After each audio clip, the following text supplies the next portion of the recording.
ప్రతి అక్షరం ప్రజల పక్షం. HR9 న్యూస్ టీవీకి స్వాగతం, సుస్వాగతం. ప్రజలందరికీ నా నమస్కారాలు. నిజంగా ఉత్సాహం రెట్టింపు అయిపోయింది మీ ఊరికి వచ్చిన తర్వాత, గ్రామానికి వచ్చిన తర్వాత.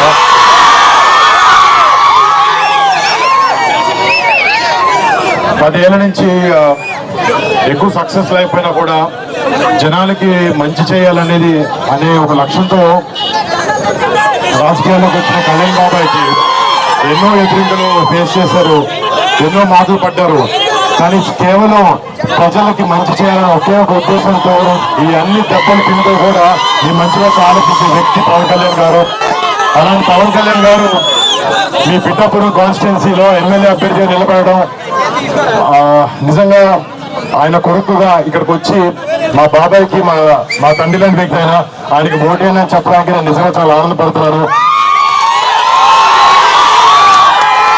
అంటే అధికారంలో ఉన్న చాలా పార్టీలు చేయలేనివి ఎన్నో విషయాలు కళ్యాణ్ బాబాయ్ 10 సంవత్సరాల నుంచి ఒక ఎమ్మెల్యే సీట్ లేకపోయినా కూడా కౌలు రైతులకు ప్రాబ్లం వచ్చినప్పుడు అప్పులు చేసి మరీ వచ్చి వారు డబ్బులు ఇచ్చారు. మట్టి కార్మిక ప్రాబ్లం వచ్చినప్పుడు ఫస్ట్ మొట్టమొదటిగా జనసేన నుంచి కళ్యాణ్ బాబాయ్ గారు కదిలి హెల్ప్ చేయడం జరిగింది. ఇలాగా మీరే ఇమాజిన్ చేసుకోవచ్చు, ఒక్కసారి బాబాయ్ని మన అసెంబ్లీ పంపిస్తే మన కోసం, మన ప్రజల కోసం ఎంత చేస్తారనేది.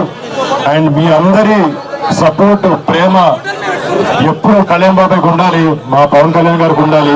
అండ్ ఆయన ఎప్పుడు ఆయన నిజంగా చెప్పాలంటే చిన్నప్పటి నుంచి మా ఇంట్లో మేము ఎంత కుటుంబ సభ్యులా ఫీల్ అవుతామో ఆయన మిమ్మల్ని అందరినీ ఆయన సొంత కుటుంబ సభ్యుల్లా ఫీల్ అవుతూ ఉంటారు.